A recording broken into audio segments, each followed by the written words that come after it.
Well, thank you for joining us. We hope you all enjoyed the video that you just saw.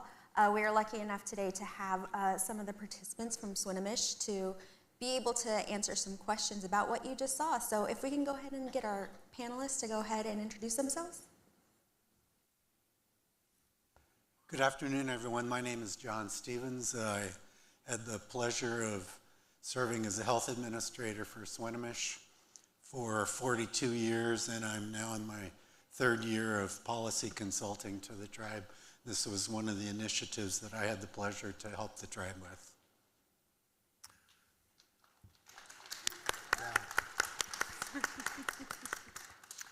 Good afternoon. Cutsbutt is my traditional name. I carry that name from my grandfather, Claude Wilbur Sr. I'm otherwise known as J.J. Wilbur. I'm a senator at Swinomish in my second term. Nice. Welcome. And to my right. To your right. Sarah Sullivan. I'm the Health Policy Director for Swinomish. Thank you again all for joining us today. We really enjoyed watching the video and seeing what's going on in Swinomish. So I'll go ahead and start off with the first question for whoever wants to answer this. Why did Swinomish Indian tribal community want to share this story with For Our People? Well, I guess, the simple answer is, it's a great example or a shining example of self-determination and tribal sovereignty. We didn't have any backing when we the healthcare and dental need in our community was great. I was born myself, I aged myself, in 1971. So when you see the dental trailer in the video, that's where my generation, we went to that dental trailer. We went to the IHS dentists that were, that came and took care of our people back then. I was just a young child. And they would come in, and I hate to say it this way, but it was typically an older white male, with large hands, wasn't compassionate.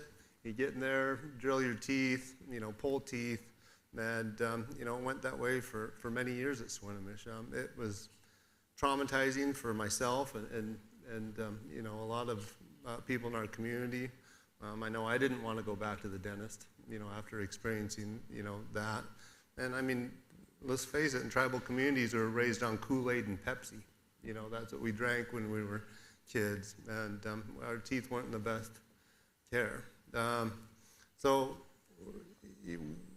when the opportunity came to get this DHAT, first of all, I better thank our Alaska relatives.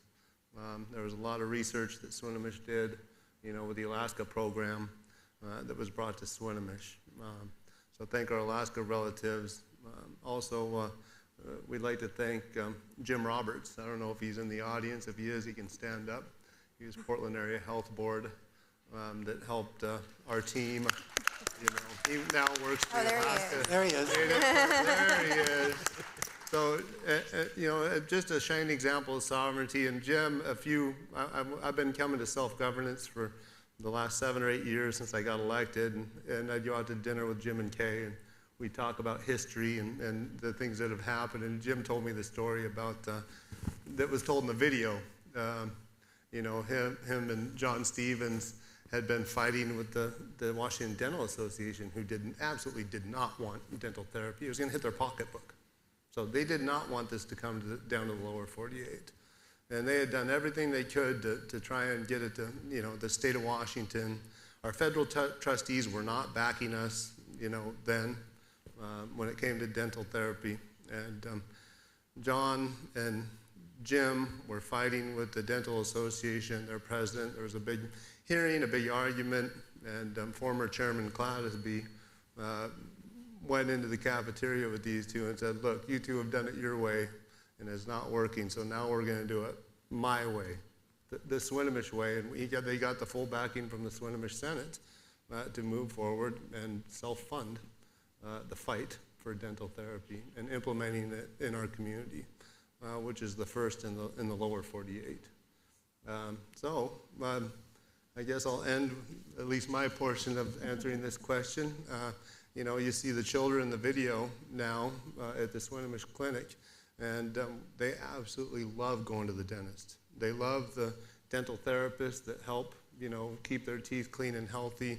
They have their regular visits. They're excited to go, you know, month in and month out. So it's been a great program in our community. Let me follow up a little bit on that and say that Swinomish was at that point probably like every other tribe in the country, in that we're underfunded. Oral health was a serious problem, and in the video included that was the area of greatest health disparity. So it was decided that we needed to focus on that. And one of the things that I did as administrator for the tribe, I oversaw all health education and social services. So on the medical side, we had a long history of using mid-level providers to extend access to care in a quality way. But on the dental side, there was no equivalent provider. And as administrator, like every health administrator at every tribe in the country, I had to do as much as I could without sufficient resources.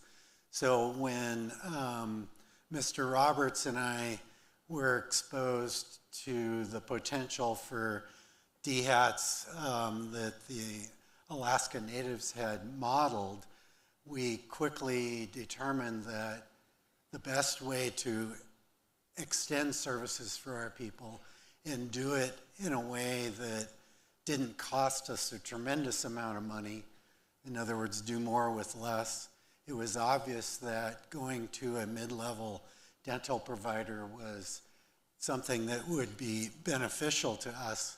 But specific to your question, I don't think Swinomish is unique in that we're under-resourced from the Indian Health Service, and we had to find ways to expand services. And we think that the introduction of mid-level providers is reasonable, it's rational, it is a way to enhance economic efficiency in a service delivery system, and it provides a way to assure cultural competence and do workforce development for our own people who will remain in the community. So it is a win-win-win in terms of cost, cultural appropriateness, and also longevity and sustainability, with the commitment of trained tribal members to stay with their own tribe. So we did it for ourselves, but we think that other tribes, when they look at this, will see that it may be a good solution for them also. One of the best things about the For Our People series is that it's allowed us to really humanize the experiences self-governance tribes have with entering into self-governance priorities that are meaningful for their community on the ground. And so condensing that into a small clip is hard. There's so much more that goes into it. So a question that I'd pose to the whole panel is, what wasn't covered in the video that you want our audience to know about your experience with the DHAT program? What wasn't covered in the video with our that we've experienced with the DHAT? First of all, I think you know, it's been, from a sovereignty side, our entire Senate you know, fought hard to help make this happen in our community. So I do want to recognize our senators that are in the audience today that traveled down here. I know Brian Porter, who's our vice chair, Fred Caillou, Aurelia Bailey, Greg Edwards. Can you stand up? Bruce James, Rodney John, could you all stand up for a second and be recognized? Thank you.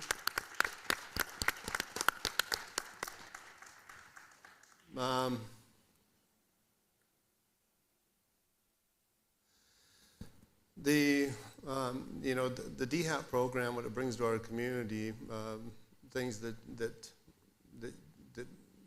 weren't highlighted in the video. I lost my train of thought here. Could you repeat the question for a second? Just basically, what wasn't covered that you think would be important for the audience to know about this journey you went through to implement DHAT?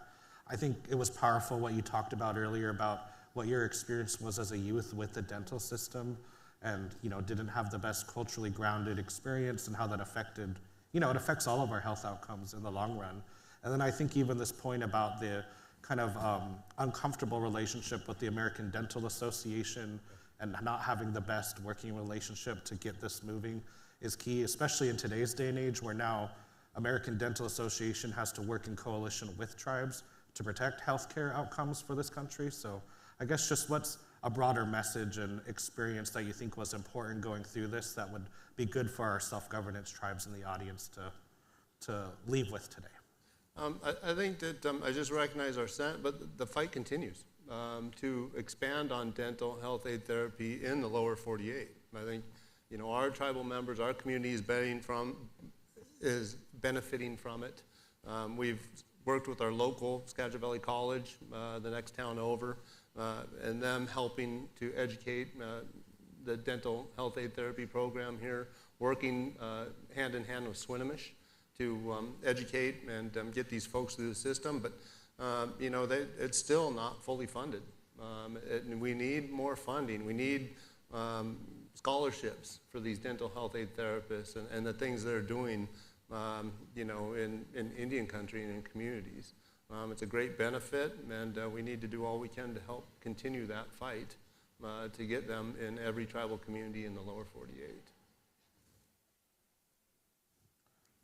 So one point that I wanted to specifically highlight, the importance of ISDEA and tribal self-regulation of health services.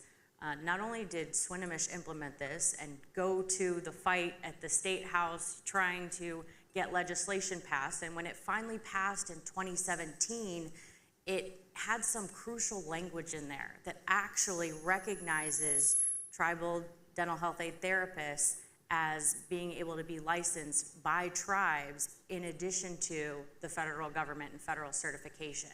And I think this is really important to explain because in a world of healthcare, when every provider type is licensed and certified by the state, they recognize the tribal sovereign authority to do it themselves, to have dental therapists who are employed by the tribe, serve the tribal members, and are working on tribal lands to be able to be licensed by a tribe, and they recognize that sovereign authority. So I think this would be a great model to capitalize on in the future of what other types of individuals that work for tribes could we certify and license ourselves so that you go to, you beat the best practices of whatever is already out there. Thank you. If I could add, we didn't get into a lot of the details in the video because limited time, but you can train tribal members in the DHAT program through the education curriculum that we've set up in conjunction with Skagit Valley College. Those DHATs can be trained in just over 2 years, and the dirty little secret is the procedures that they do on patients, they actually get more repetitions and more practice during their training to do those procedures than dentists do. So the quality of care that they provide for what they're licensed to perform is as good or better than what a dentist can do. In addition, when you train your own tribal members, you can see in the video, I think you got a sense of the connection between the providers and the people that are coming in to receive services. And the experience for our younger people now is completely different than it was for our elders in the community. The elders in the community, JJ is almost there, but not quite to elder status. Not yet. But in my tenure leading up to the DHAT initiative, over and over and over again, elders would share with me the physical and mental trauma that they experienced by going into a dentist and not having had access to any preventative care in their entire lives. So the only time they would go in was when the pain was so bad that a tooth would have to be extracted. That's completely changed now. And I think you saw it in that final shoot between Janet and her granddaughter. And it wasn't scripted or planned, but when they finished their interview and the granddaughter smiled, you could see the effect that it had on her as a total person. Not just her oral health, but it affected her whole being in the confidence that she had and exhibited. And she was among the first. We've set up a complete program now where if you do all of the things correctly for prevention and maintain your oral health, if you, when you get to her age, need braces, we now provide full orthodontia care. And that's something, when you looked at the old dental trailer that was provided by Indian Health Service, that was something that was never even conceived of by the community. So the tribe has come a tremendous, it's been a tremendous journey to get where we're at now. Well, we've unfortunately ran out of time, but we just want to take the opportunity to thank you again for sharing your story with us. It's inspirational, and hopefully the DHAP program can spread throughout the Indian country at least, because it's a great program and you guys have created a great model with the help of the tribes in Alaska. So thank you again for your time and for sharing your story.